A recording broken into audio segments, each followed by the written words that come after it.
नमस्कार, मी Shruti Rahul. झी24 तासच्या newsroom live या बुलेटिनमध्ये आपलं खूप खूप स्वागत करते आहे. राज्यात आज महत्त्वाच्या अनेक घडामोडी घडतात. एकीकडे राजकीय घडामोडी आहेत, दुसरीकडे सांगली आणि कोल्हापूरमध्ये पूर परिस्थिती गंभीर बनते आहे. या सगळ्याचाच आढावा सविस्तरपणे आपल्याला बुलेटिनमध्ये घ्यायचा आहे. सुरुवात मात्र हेडलाईन्सने करूया. शिवसेना आमदार अपात्रता सुनावणी पुन्हा पुढे ढकलली. 3 सप्टेंबरला सुप्रीम कोर्टात सुनावणी होण्याची शक्यता. दिल्लीत आज नीती आयोगाची बैठक, मुख्यमंत्री शिंदे उपस्थित. अजित पवार, फडणवीसही दिल्लीत शहांची भेट घेण्याची शक्यता.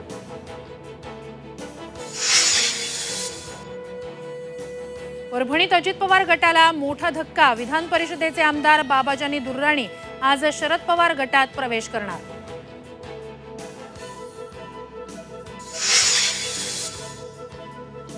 महाराष्ट्रात औरंगजेब फॅन क्लब नाही तर फक्त शिवसेना फॅन क्लब चालतो.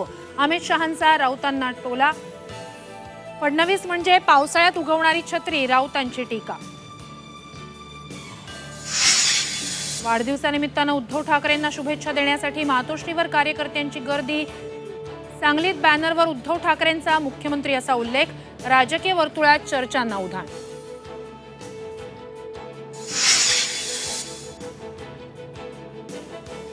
कोल्हापूर जिल्ह्यात पूर परिस्थिती गंभीर. पंचगंगेची पातळी 47 फुटांवर. नदीकाठच्या सखल भागात पुराचं पाणी घुसलं. एनडीआरएफची दुसरी टीम कोल्हापुरात दाखल.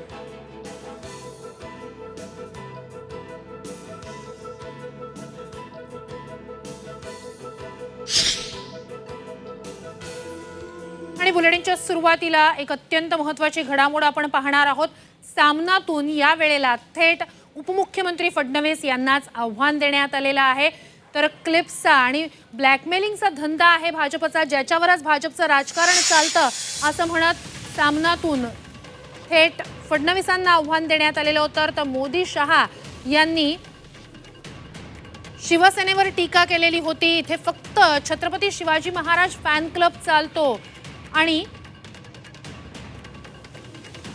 औरंगजेब फॅन क्लब नाही असं म्हणत राऊतांनी फडणवीसांवर निशाणा साधलेला आहे. मोदी शहांनी शिवसेना पक्ष गद्दारांच्या हातात दिलाय.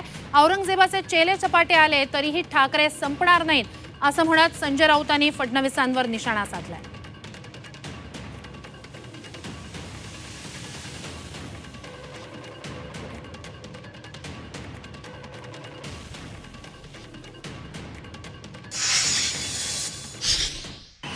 नरेंद्र मोदी आणि अमित शहा या दोन व्यापाऱ्यांनी गुजरातच्या सत्तेच्या बळावर, पैशाच्या बळावर, दहशतीच्या बळावर हिंदुहृदय सम्राट शिवसेना प्रमुख बाळासाहेब ठाकरे यांची शिवसेना ओरबडून घेतली. गुजरातमधून औरंगजेबाचे किती चेले चपाटे आले गुजरातमधून तरी त्यांना महाराष्ट्रात शिवसेनेला खतम करता येणार नाही. ठाकरेंचं नेतृत्व संपवता येणार नाही.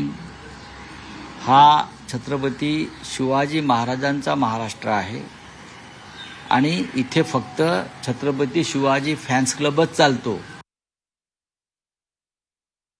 देवेंद्र फडणवीस बरं का, ही राजकारणातली पावसाळ्यात उगवलेला छत्री आहे. तसं आता राजस्थान, मध्य प्रदेश वगैरे अनेक भागामध्ये मुख्यमंत्री नेमले गेले, कोणाला माहीत नाही. तसंच त्या काळामध्ये देवेंद्र फडणवीस यांना मुख्यमंत्रीपदी अनेक अनुभवी नेत्यांना डावलून केल्यामुळे देवेंद्र फडणवीस महाराष्ट्राला माहीत झाले. देवेंद्र फडणवीस यांना नेतृत्व करण्याची चांगली संधी प्राप्त झाली होती. पण कपट कारस्थानाचं राजकारण, दळभद्री राजकारण, महाराष्ट्राला कलंकित करण्याचं राजकारण त्यांच्या नेतृत्वाखाली झाल्यामुळे त्यांनी महाराष्ट्र कलंकित केलं. तर फडणवीसांच्या नेतृत्वात राज्य कलंकित झालं असा घणाघात संजय राऊतांनी केलेला आहे. संजय राऊतांच्या फडणवीसांवरील याच टीकेला नितेश राणेंकडून प्रत्युत्तर देण्यात आलेलं आहे. संजय राऊतांनी आज सामनातून सुद्धा फडणवीसांना आव्हान दिलेलं होतं. या सगळ्यावरच मातोश्रीची संजय राऊत हे पावसाळ्यातील गंबूट आहेत असं म्हणत नितेश राणेंनी पलटवार केलेला आहे. फडणवीसांवर टीका आज संजय राऊतांनी केलेली आहे. संजय राऊत हे पावसाळ्यातील गंबूट आहेत असं म्हणत नितेश राणेंनी संजय राऊतांना प्रत्युत्तर दिलंय. मातोश्रीची भावना म्हणजे लोकभावना नाही असं नितेश राणेंनी म्हटलं. मातोश्रीची भावना ही म्हणजे महाराष्ट्राची लोकभावना नाही, आणि ते पण मातोश्रीच्या तिसऱ्या माळ्याची ती भावना आहे. त्याला तुम्ही लोकभावना म्हणू शकत नाही. आमच्या आदरणीय देवेंद्र फडणवीसजींना पावसाळ्यात उगवलेली छत्री बोलण्या अगोदर हा संजय राजाराम राऊत पावसाळ्यात जे गंबूट घालतात, जे प्रत्येक जण पायात टाकून सगळीकडे चिखलामध्ये फिरतात, अशा पद्धतीच्या पावसाळ्यातल्या गंबुटाने आमच्या देवेंद्र फडणवीस साहेबांवर टीका करण्याची आणि थोबाड उघडण्याची हिंमत पण करू नये. आणि एक महत्त्वाची राजकीय घडामोड आहे. परभणीत अजित पवार गटाला मोठा धक्का बसणार आहे. इथले विधान परिषदेचे आमदार बाबाजानी दुर्राणी हे आज शरद पवार गटात प्रवेश करणार आहेत. त्यांनी शरद पवारांची काल भेट घेतलेली होती. याआधी जयंत पाटील यांचं त्यांनी आपल्या घरी जोरदार स्वागत केलेलं होतं. आता आज बाबाजानी दुर्राणी दुपारी 2 वाजता शरद पवार पक्षात प्रवेश करणार आहेत.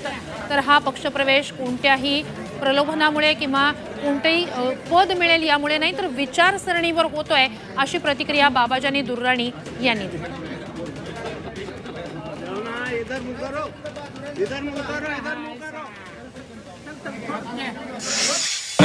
आता 2 वाजता राष्ट्रवादी काँग्रेस भवन औरंगाबाद या ठिकाणी साहेबाच्या उपस्थितीमध्ये माझा प्रवेश आहे आणि त्या ठिकाणी प्रवेश होणार आहे. कशा पद्धतीने मुख्य आश्वासन मिळाले? कोणत्याही प्रकारचे आश्वासनं नाही, एक विचारसरणीचे आधारावर मी या ठिकाणी प्रवेश करतो. तर परभणीतली ही मोठी घडामोड म्हणावी लागेल. एकंदरीतच विधानसभा निवडणुकांच्या दृष्टीनं आता इनकमिंग आउटगोईंग मोठ्या प्रमाणावर सुरू होऊ शकतं. परभणीत अजित पवारांना मोठा धक्का दुपारी बाबाजानी दुर्राणी यांच्या रूपानं बसू शकतो. तर बाबाजानी दुर्राणी कोण आहेत? अजित पवारांच्या राष्ट्रवादीचे ते विधान परिषदेचे आमदार आहेत. मूळचे परभणीच्या पाथरी इथले राष्ट्रवादी काँग्रेसचे ते ज्येष्ठ नेते. पाथरी नगरपालिकेतून नगरसेवक पदापासून त्यांच्या राजकारणाला सुरुवात झाली. 25 वर्षांपासून बाबाजानी दुर्राणींकडे पाथरी नगरपालिकेत एक हाती सत्ता आहे. मुस्लिम समाजावर त्यांचा मोठा प्रभाव आहे. वक्फ बोर्डाचे ते सदस्य आहेत. 2004 मध्ये विधानसभेवर ते आमदार म्हणून निवडून गेले होते. 2012, 2018 या दोन्ही टर्म ते विधान परिषदेचे आमदार आहेत.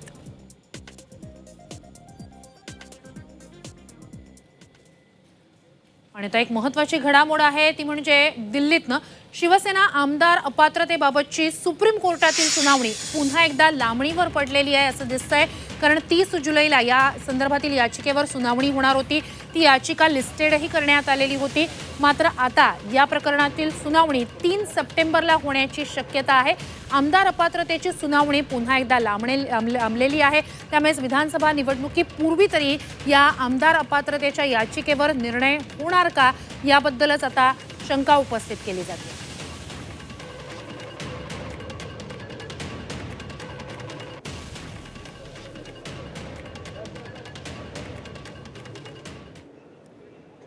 महत्त्वाची आज घडामोड आहे ती म्हणजे ठाकरे पक्षाचे पक्षप्रमुख उद्धव ठाकरे यांचा आज वाढदिवस आहे आणि सकाळपासूनच मातोश्रीवर मोठी गर्दी कार्यकर्त्यांची त्यांना शुभेच्छा देण्यासाठी झालेली आहे. काल रात्री मातोश्रीवर त्यांचा वाढदिवसही साजरा करण्यात आला.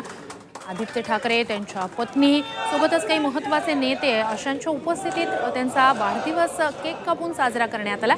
सकाळपासूनच मातोश्रीच्या संपूर्ण परिसरात फुलांची सजावट करण्यात आलेली आहे आणि राज्यभरातून आलेले कार्यकर्ते, पदाधिकारी, नेते मंडळी आज उद्धव ठाकरेंची भेट घेत त्यांचं अभिष्ट चिंतन करतायत.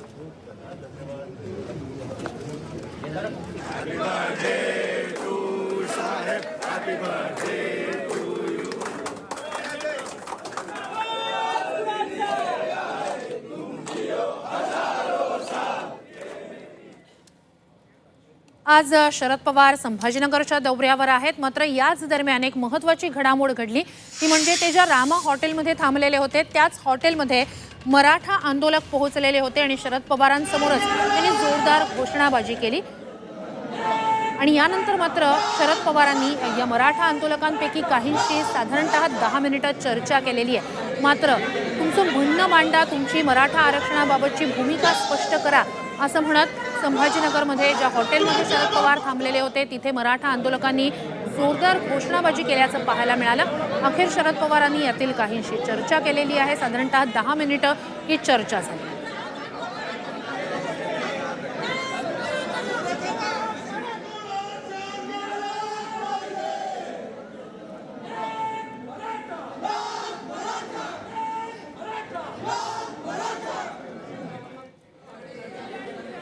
राज्यातल्या 2 जिल्ह्यांमध्ये सध्या पूरपरिस्थिती गंभीर बनते। एकीकडे कोल्हापुरातली पूरपरिस्थिती गंभीर बनत चाललेली आहे, दुसरीकडे सांगलीत सुद्धा कृष्णेची पातळी ही इशारा पातळीच्या वर पोहोचलेली आहे। तर कोल्हापुरात सध्या एनडीआरएफची दुसरी टीमही दाखल झालेली होती आणि याच ठिकाणी जिल्हा आपत्ती व्यवस्थापन टीमच्या वतीनं ज्या ज्या गावांचा संपर्क तुटलेला आहे त्या त्या ठिकाणी आता बोटीद्वारे लोकांना सोडलं जात आहे। बालिंगा पुलाची ही दृश्य आपण पाहतोय। महापूर सदृश्य परिस्थिती इथे आहे आणि याचाच आढावा बालिंगा पुलावरून घेतलाय आमचे प्रतिनिधी प्रताप नाईक यांनी। बालिंगा पुलावर आपण बघू शकतो की या ठिकाणी जे पलीकडच्या गावातली लोक आहेत त्यांना त्या ठिकाणी जायचं आहे। या बोटीत जर आपण पाहिलं तर लहान बाळ देखील आहे, तिची आई त्याला पलीकडच्या गावात घेऊन जाते कारण त्या ठिकाणी त्यांचं गाव आहे। एकूणच आपण पाहिलं की कोल्हापूर जिल्ह्यात पूर परिस्थिती सदृश्य परिस्थिती आहे। पूर आलाय असं आपल्याला म्हणता येईल कारण आपण पाहतोय की कोल्हापूर जिल्ह्याला जोडणाऱ्या अनेक रस्त्यांवर मोठ्या प्रमाणात पाणी आलेलं आहे। त्यामुळं एक प्रकारची आपत्तीच म्हणता येईल, महापूर सदृश्य परिस्थिती आहे। कारण आपण पाहतोय की कोल्हापूरला जोडणारा गगनबावडा मार्ग आहे, त्या मार्गावर जवळपास 6 ते 7 फूट पाणी आहे। त्यामुळं या मार्गावर जाता येत नाही, वाहतूक पूर्णपणे बंद आहे। आणि त्याचबरोबर आपण पाहतो की ही महिला जी आहे ते ही बोट घेऊन पलीकडे जाते। कोल्हापूर आपत्ती व्यवस्थापन प्राधिकरण यांच्या मार्फत आपण पाहतोय की लोकांना पलीकडच्या गावामध्ये सोडलं जाते कारण एकूणच आपण पाहतोय की कोल्हापूर रत्नागिरी असेल, कोल्हापूर गगनबावडा असेल, या सर्वच मार्गावर हे पाणी आलेलं आहे। एकूणच आपण पाहतो की KDRF म्हणजे कोल्हापूर जिल्हा आपत्ती व्यवस्थापन जी टीम आहे ती इकडे लोकांना सोडण्याची व्यवस्था करते कारण पलीकडच्या एका गावातलं जे एक व्यक्ती आहे त्याचा मृत्यू झालेला होता, त्याला देखील पलीकडे त्याचा मृतदेह नेण्यात आलेला आहे। पण त्याचे नातेवाईक जे आहेत अनेक जण त्यांना देखील त्या ठिकाणी सोडलं जात आहे। त्यामुळे मिथुनचा प्रताप नाईक, जे24 तास, बालिंगा पूल, कोल्हापूर। कोल्हापूर जिल्ह्यात महापुरासारखी परिस्थिती आता निर्माण झालेली आहे। मलकापूर शहराला सुद्धा पुरानं पूर्णपणे वेढलेलं आहे। मुसळधार पावसानंतर आणि धरणातील विसर्गामुळे पूरपरिस्थिती गंभीर बनत चाललेली आहे। मलकापूरची ही संपूर्ण ड्रोन दृश्य आपण पाहतोय। मलकापूरचा हा संपूर्ण परिसर आहे जो पुराच्या पाण्यानं पूर्णपणे वेढला गेलेला आहे। मलकापुरातला संपूर्ण शहराला कसा पुरानं वेढा दिलेला आहे त्याची ही ड्रोन दृश्य आपण पाहतोय। कोल्हापुराच्या परिसरात सध्या पावसानं विश्रांती घेतलेली असते। मुसळधार पाऊस जरी पडत नसला तरीही नद्यांची पाणी पातळी ओसरत नाहीये आणि एकीकडे धरणांमधून विसर्ग होतोय, त्यामुळे पूरपरिस्थितीतून दिलासा मिळत नाहीये। ही मलकापूरची पूरपरिस्थितीतली ड्रोन दृश्य आपण पाहतोय।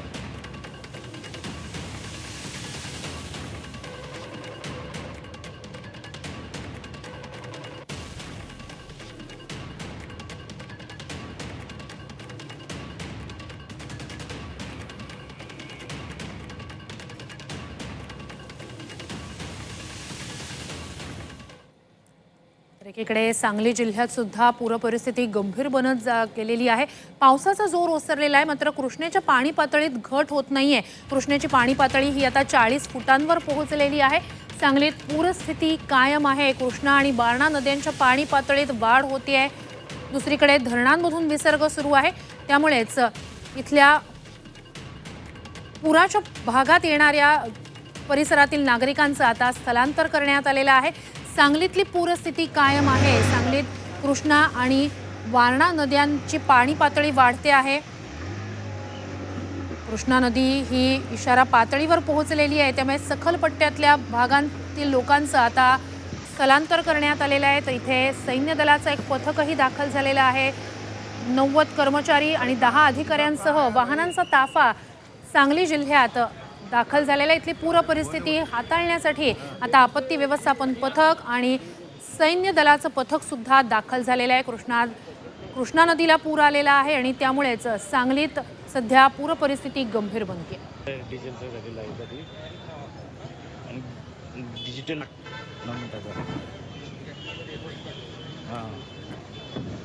सांगलीतल्या कृष्णा नदीच्या पाणी पातळीनं आता इशारा पातळी गाठलेली आहे. 40 फुटांवर आता कृष्णेची पातळी पोहोचलेली आहे. त्यामुळेच पूर परिस्थिती ही अधिकच बिकट बनत जाताना दिसते. एकीकडे नद्यांची पाणी पातळी अजिबातच कमी होत नाहीये. पावसाचा जोर जरी ओसरलेला असला तरीही पाणी पातळी घटत नाहीये.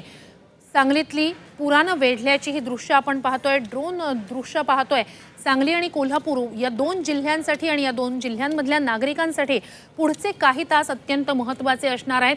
कारण पावसाचा जोर जरी ओसरलेला असला तरी धरणांमधला विसर्ग कायम आहे.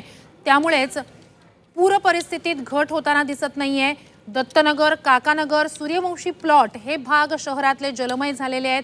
ड्रोन कॅमेऱ्याच्या माध्यमातून सांगलीतली टिपलेली ही पूरस्थिती.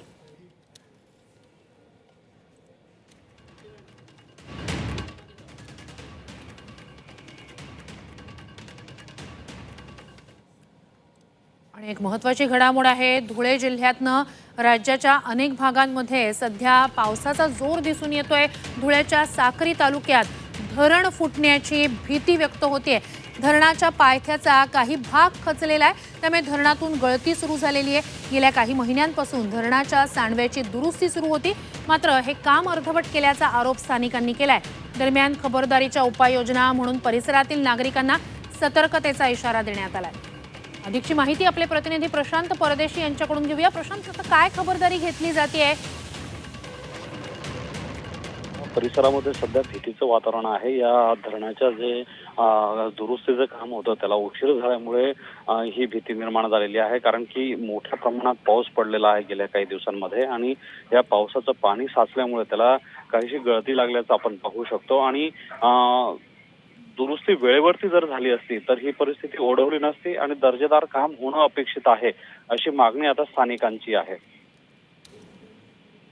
नक्कीच प्रशांत, अपडेट्स या संदर्भातील घेत राहूच. तुर्तास धन्यवाद तुम्ही दिलेल्या संपूर्ण माहितीसाठी.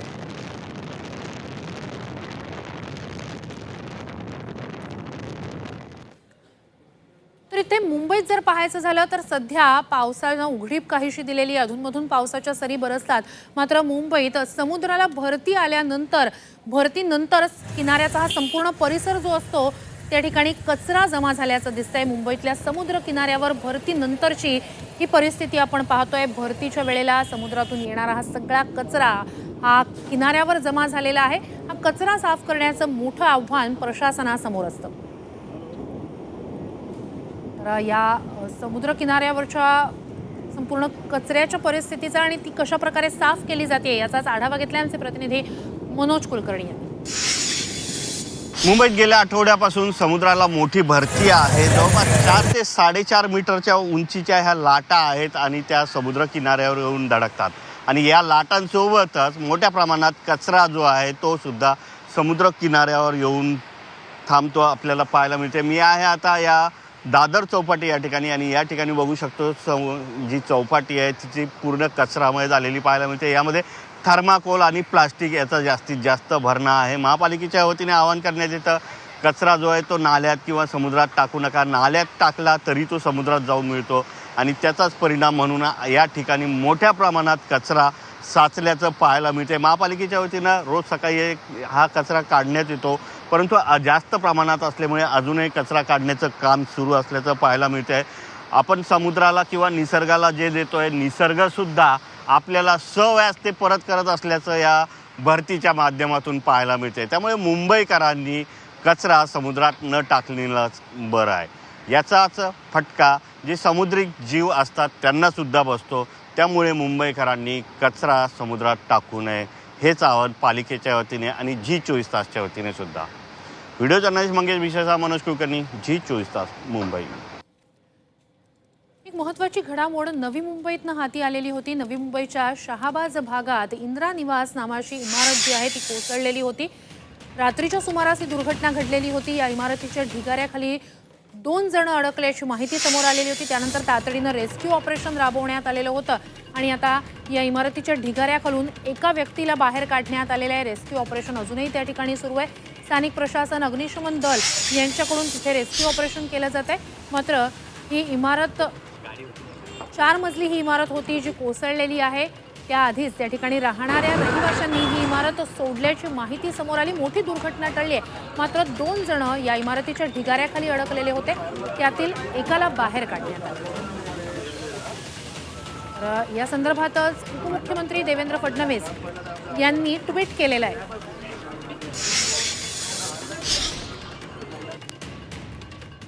नवी मुंबईत 4 मजली इमारत कोसळून 2 जण गंभीर जखमी झालेत। आणखी 2 नागरिकांना बाहेर काढण्याचे प्रयत्न केले जात आहेत। या घटनेत दोषींवर कठोर कारवाई करण्याचे आदेश आहेत। नवी मुंबई महापालिका आयुक्त आणि पोलीस आयुक्तांना याचे आदेश देण्यात आल्याची माहिती देवेंद्र फडणवीस यांनी दिली।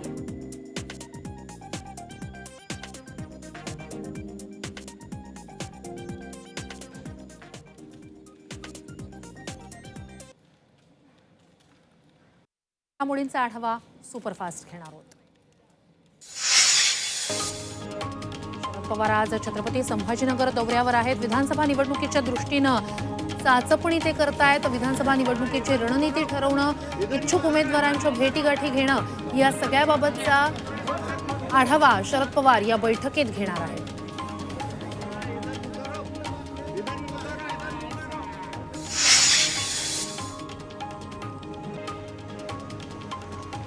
शरद पवार गटाची बीड जिल्ह्यात विधानसभेसाठी मोर्चे बांधणी सुरू झाल्याचं दिसतंय। प्रदेशाध्यक्ष जयंत पाटील बीड जिल्हा दौऱ्यावर आहेत। ते आगामी विधानसभा निवडणुकीच्या पार्श्वभूमीवर कार्यकर्त्यांसह इच्छुक उमेदवारांशी चर्चा करणार आहेत। सक्षम उमेदवारांची चाचपणी केली जाणार आहे। अनेकांनी जयंत पाटलांकडे भेटीची मागणी केली आहे। सामनातून देवेंद्र फडणवीसांना आव्हान देण्यात आलंय। फडणवीसांनी अनिल देशमुखांच्या क्लिप्स बाहेर काढाव्या, क्लिप्स करणं, ब्लॅकमेल करणं हाच भाजपचा जोडधंदा आहे। या जोडधंद्यावरच त्यांचं राजकारण टिकू नये अशी टीका सामनातून करण्यात आली आहे।